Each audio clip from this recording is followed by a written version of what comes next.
Dahil sa iyo, ako'y aawit na may kagalakan. Pupurihin kita, O Diyos, sa kataas-taasan.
Thank you so much, Lord, sa ganito.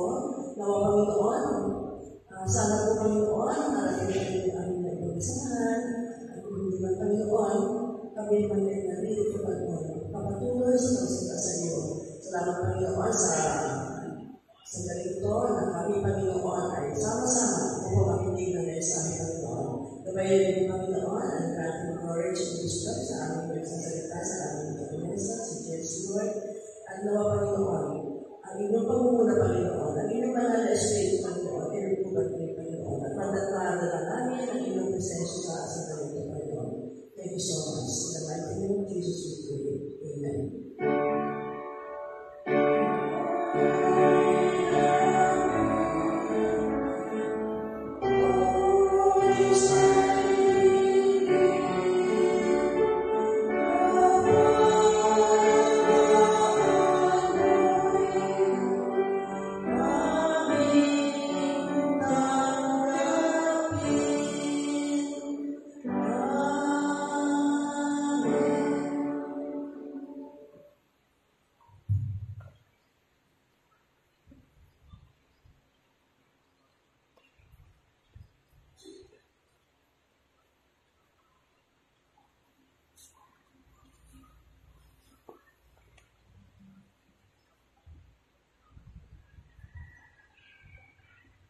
Good evening po sa ating lahat.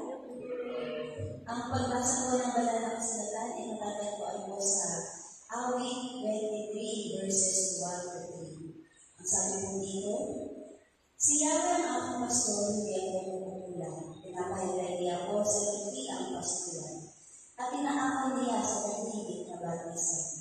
Pinapanumbalik ang aking kalakasan, at pinapanumbalik niya sa tamang daan, upang aking parangalan ang kanyang pangalan." Sa araw po ito at maging kahapon at bukas, ang ating pong scripture reading, ang ating daily scripture reading ay matatagpuan po sa Psalm 23. At ngayon nga mong hapon o gabi, ang ating pong ibabahagi sa inyo na mensahe ng ating Panginoon ay matatagpuan sa unang verse ng Awit 23. Ang Psalm 23 ay sinulat ni Hari David na lumaking isang tagaalala ng mga lupa. Sa salmo ito, ina-express ni David ang kanyang confidence and delight doon sa constant protection ng mapagmahal na Diyos. Alam po natin ang naging buhay ni David, ano po kung gaano naging delikado, naging mahirap ang buhay niya sa maraming pagkakataon. Pero nandoon ang kanyang confidence. Ano yung confidence? Yung kanyang pagtitiwala, kumpiyansa na ang Panginoon ay nag-iingat sa kanya. Maraming tao ang na-inspire ng psalm na ito. Tama po? Alam ko si Lola Ila memorize mo ito. Diba? In English. Kasi noong Olympics natin, siya yung nakapag-recite ng Psalm 23. Maraming tao ang gumagamit or na-inspire sa verse na ito. Kadalasan, ito'y ginagamit na panalangin sa panahon ng kabalisahan, pangontra sa masamang espiritu, at proteksyon laban sa kaaway. Ako po ginagamit ko po talaga itong panalangin kapag ako'y natatakot. Yan po, sa Psalm 20, "The Lord is my shepherd, I shall not want. He makes me lie down in green pastures, He restores my soul." Diba? Yun po ang ating panalangin. Lalo na po sa mga panahon na ako ay nag-isa sa bahay. Siyempre, maraming mga ali-ali na hindi na sa paligid mo bagay sa kaisipan mo, diba? Kaya. So, Psalm 23, napakabisa at talaga namang panalangin yung talagang unang mararamdaman mo kapag binasa mo ang Psalm ito. Ang Psalm ito ay nagbibigay ng kaaliwan sa mga nagabasa sa kabila ng mga hindi o hindi maayos na kalagayan sa buhay. So, una po na ang ibabahagi at sinabi, Hari David, "The Lord is my shepherd, I shall not want." Si Yahweh ang aking pastor, hindi ako magkukulang. Ito daw po ay tumutukoy na ang Diyos mismo ang kanyang shepherd o pastor. Tumutukoy na mayroong kinikilalang Diyos si David at ito nga ay ang kanyang pastor. Sa karanasan ni David ay nakilala o natunghayan niya na ang Diyos ay ang kanyang pastor na nangunguna, nagagay at nagdadalirek sa kanya. Si Yahweh na kanyang pastor ay laging naroon para sa kanya upang protektahan siya sa lahat ng pagkakataon. Si David ay mayroong full assurance na ang lahat ng kanyang pangangailangan ay may supply ng Diyos at ito ay resulta ng kanyang total dependence sa ating Panginoon. "The Lord is my shepherd, I shall not want." Para bang pag sinabi natin ang teksto nito, tayo ay contented na sa buhay or nakahanap ng reason para maging kontento sa anumang kalagayan ng buhay. O kaya alam mo meron kasabutan doon sa kakulangan mo sa buhay. Hindi magkukulang. Sa ating kasalukuyang panahon o kalagayan, paano kaya mag-a-apply ang verse na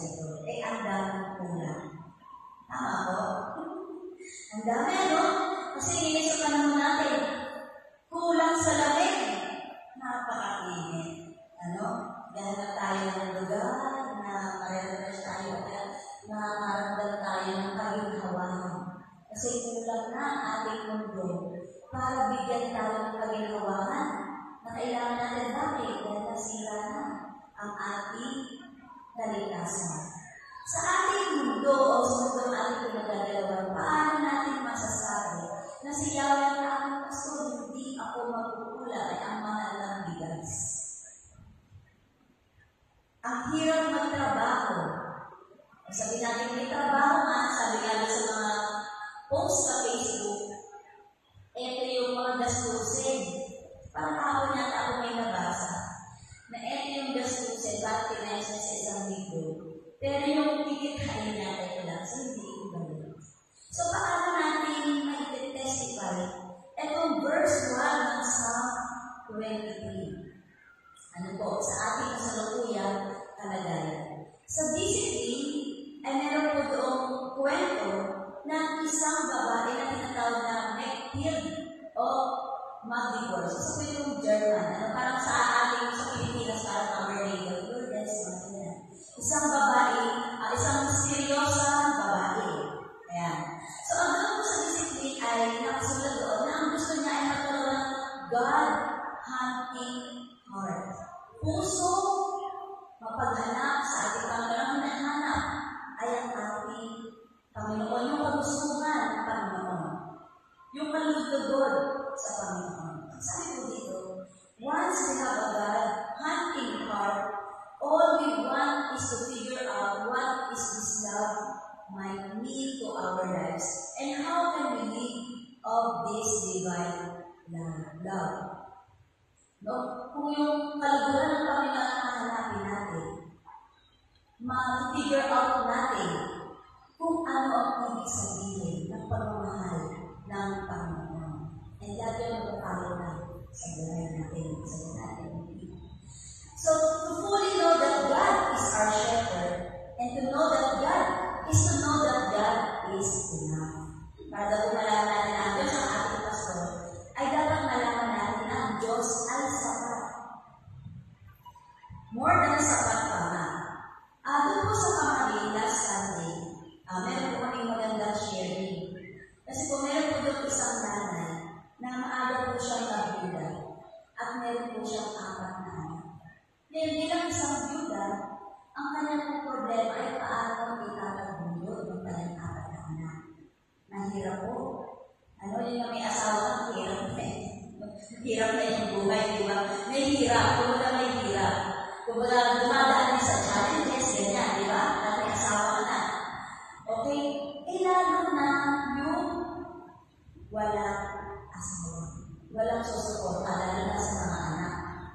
So, sabi ni nanay, alam ko na ang maganda ng kanyang kinuwento kasi sa buong buhay niya na wala po siyang asawa at nagpapalaki siya ng mga anak at nagpapaaral ng mga anak. Alam niyo po ang tamang hindi niya, sabi niya, Lord, gusto ko pong buhayin ang aking mga anak sa maayos na paraan. Tulungan mo din ako magtrabaho. Diba? God hunting out. Sa kabila ng kahirapan na naranasan ni nanay, ang hinanap niya po ay ang Panginoon. Kasabay doon, syempre yung trabaho, kung paano sa talagang buhay. Pero ang maganda doon, hinanap niya yung pag-guide sa kanya ng Panginoon sa panahon o sa mga taon na pagpalaki at pagpapaaral sa mga anak. Ang sabi niya nga po gusto ko pong maitaguyod ng maayos ang ating mga anak. Hindi po lilit sa ating kapaligiran, sa ating kasalukuyang, sa atin, sa community na kinabigyan natin. Na may mga magulang dito na gusto itaguyod yung mga anak. Kaya lamang, hindi sa mabuting paraan. May mga tao, gano'n. Siguro, hirap na sa buhay, kaya sumasama doon sa grupo, ng mga ganito, sa mga grupo, na kung saan nakakahanap sila ng pera, pangkustos sa pangailangan sa buhay. Sinabi na ito na aking pinakwento, alam mo po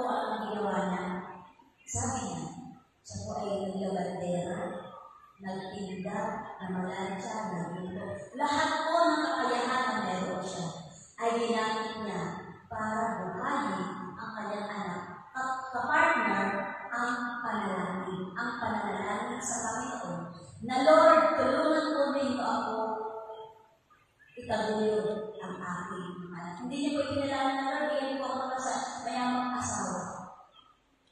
Hindi. Kundi, tulungan niyo ako, Panginoon, na itaguyod. Ibig sabihin, kung ano ang gusto ng Panginoon, na uri ng pamumuhay, ang gusto niya rin magawa. Ano?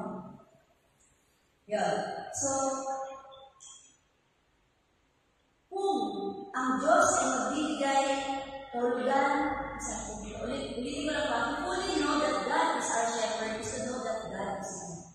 If we understand God as our shepherd, we realize that we are loved, cared for, healed, protected, helped, and embraced.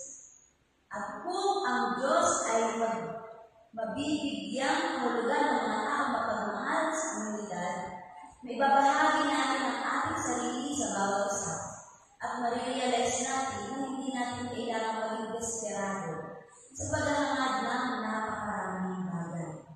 Ang iglesia o ang simbahan ay mayroong mga pagkakataon o paraan upang maging tunay na kapahayagan sa society na ang Diyos ay ang aking pastor. Kaya po natin itulong sa ating sa mga tao dito sa ating kapaligiran para maranasan ng mga tao ito na sila ang aking pastor. Pangalawa po, ang sabi sa verse 2, He makes me lie down in green pastures. He leads me beside still waters. Nung nabasa ko itong verse na ito, kanina pagal na naghihiga ako sa kama namin sa Sandasan ng Lord. Pinag-pray ko din itong katagal ito. Sabi ko rin, makes me lie down in green pastures. He leads me beside still waters. Ulit-ulit ko po yan kasi hindi ko ako nakatulog na gabi. Tapos, yung parang pagod yung isip ko, nakakatawa ko pag-isip dahil maalisangan Opo, tapos ngayon, yung hindi ko pagkakataon ko, yung mga panaginip pa ako, na hindi pa ganda. Okay? Yun kaya mas parang, stress. Yung feeling ko, nagbabaga sa Lord, may nilagay yung pastors, beside still waters. Dahil literally, gusto ko magkaroon ng kakayahan o mahiga sa green pastures. Dahil kailangan ng katawan ko ang relaxation dahil nasa hindi maayos ang pagkakatulog. Okay? And pinag-pray ko yung makes me lie down in green pastures dahil sa kasalukuyan ko may need din ko ang pamilya natin financial dahil naalis ko ng kapiraso ng lupa. Mag-assist ko, mag-ayos ng lupa. So, sa group chat, message, magkano yung share sa ganyan, sa mga dilog save, mga ganyan. Dahil yung lupa ko na meron kami na nakikira ay nasa pangalan ko ng tito ko dahil yung kapatid niya namatay. So, dahil bata pa nung talagang successful ng dapat, kaya sa kanya nakapangalan. So, yun. So, sa amin ngayon, pinakaayos siya kasi mahina na siya. Sabi niya nung umuwi, yung Sunday, alisin niya na yung lupa dahil mahina na ako. So, dahil sinabi niya na lang ako kahapon or noong Monday, pinag-pray ko sa Lord, hindi ko na naman yung pinag hindi ko lang inaayos yung lupa. Kasi kung mahirap, alam naman, dahil naman sa radyo, sa TV, pinag-aawayan niya ng property. So, yun. So, ako, sabi ko sa mga kapatid ko, sorry, at mali ko lang bayaran dito sa sarili ko kasi medyo malaki na nila. Pero nasa puso ko yung pagtulong sa kanila. And hopefully, makatulong ako. Ayun. At gusto ko yung kaya he makes me lie down in green pastures dahil yung lupa ng tatay ko ay nagay ng walang kalagalaga ng aming kakayahan. So, nabenta yung 800,000. Pinag-ibenta ngayon ng 3 million. Diba? Pero, kaya sabi ko kayo, yung umuwi ako, pumunta ako sa lupa namin. Dahil doon kami lumaki, maglaro ng katitero, mga 2 peso, kapag ko, alam sa Lord, bigay ko 3 million, gusto ko talaga magpapulutan ako. Pero nasa anong bias ko, kulang pala ng 3 million dapat 7 million. Gusto ko magpunta kayo ng bahay ng mga business. So, he makes me lie down in green pastures. Sa green pastures, ito ay tumutukoy sa maganda o malaking oportunidad sa buhay. Para kay David, ito ay tumutukoy sa kalagayan ng kasaganaan at kaligtasan kung saan siya ay lalago. Yeah. So he makes me lie down in green pastures and he leads me beside still waters. Ang sabi sa Psalms, be still and know that I am God. So, sa mga katong po, nakapailig ko sa Pilipinas. At itong medyo very challenging itong pinagdaanan sa issue sa lupa. As iba pa, dumanas ko mga sa nakakabigyan talaga ito sa pero hindi pwede na po kami sa Panginoon. At laging narinig sa nanay ko ng word of wisdom, words of peace. Ay, bahala na sila, marunong sila. Yan sa Panginoon. So, kapayapaan ko ang ibinigay ng Panginoon sa aming mga nalulungang isip. So, verse 3, he restores my soul. He leads me in paths of righteousness for his name's sake. He restores my soul means God has the power to refresh, renew, and make us come alive. In the song, sabi ko, awitin natin, the steadfast love of the Lord never ceases. His mercies never come to an end. They are new every morning, Great is thy faithfulness, O Lord. Great is thy faithfulness. Every morning, every day, bago ang Panginoon para sa atin. If we claim and think of a God who restores our soul, all our worries and stress will disappear. The Lord who leads us in paths of righteousness always chooses the best paths for his sheep and teaches them where to go, how to go, and what to be careful of. What paths do you walk? Ano ba yung path na nilalakaran natin? Ano yung path na nilalakaran nila ang ating iglesia? O tinatakak ng ating iglesia? Who are the ones who walk with you? Do they have a heart filled with compassion and love? What is the namesake you carry in your heart? To be led in the right paths, we need to carry the namesake of God in our lives, the mighty name of God. Sa pagtatapos po ay gusto kong gawing panalangin ang sinabi sa Psalm 20 verses 1 to 2 at pinili ko ako sa iyo. The Lord is my shepherd, I shall not want. He makes me lie down in green pastures. He leads me beside still waters. He restores my soul. He leads me in the paths of righteousness for his name's sake. Amen.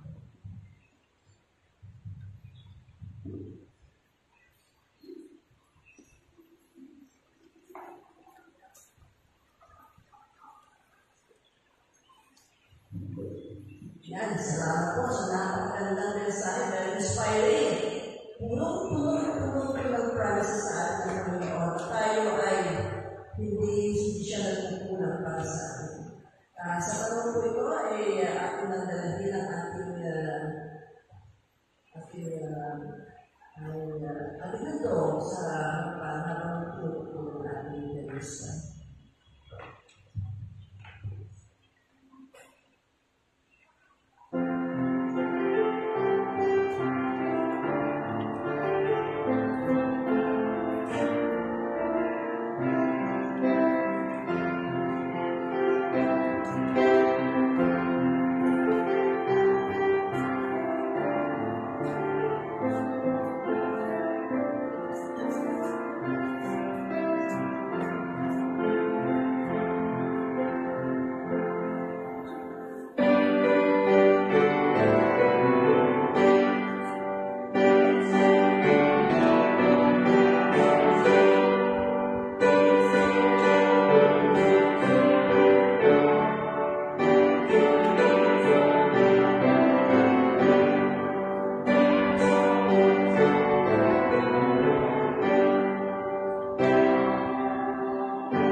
Salamat, Panginoon, sa kapahayagan na ito ang aming Pasko, na kahit kailan ay hindi nagkatulan.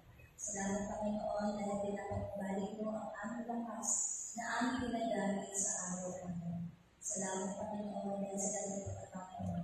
Ikaw ang aming naasahan at sa iyo namin magtatagpuan ang proteksyon, ang pagmamahal, ang compassion, ang kapatawaran, at pag-ibig na aming kailangan. Lord, sa aming pagsamba ngayong hapon, nawa po ang inyong mensahe at hindi mo sa akin na puso, nawa po ang pagpalain po ang inyong mga anak na narito ngayon at may maging ilaw sila at maging blessing sila sa kanilang pag-uwi sa kanilang mga tanong. Salamat, Panginoon, maging sa mga kapatiran na kasama namin ang ulan. Lord, dalangin ko po nupuin na kami at gumanap kami sa pagpuli na iyong inianta sa amin. Pagtulong sa aming kapwa, ang pagmamahal sa aming kapwa ay maging ang pagpapatawad sa aming kapwa.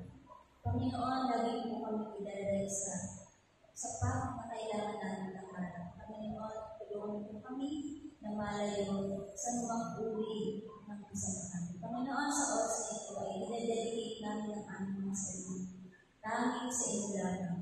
Mga Panginoon, ang lahat ng aming sasabihin, maging ang aming gagawin. Ito man ay silat ng tao at maging sabihin, ito po ay maging palubigo at maging favorable sa iyo. Lord, patawarin po kami sa aming mga nagawang kasalanan. Panginoon, i-provide po ang aming mga needs araw-araw. Ito po ang aming panalangin sa pangalan ni Jesus. Amen.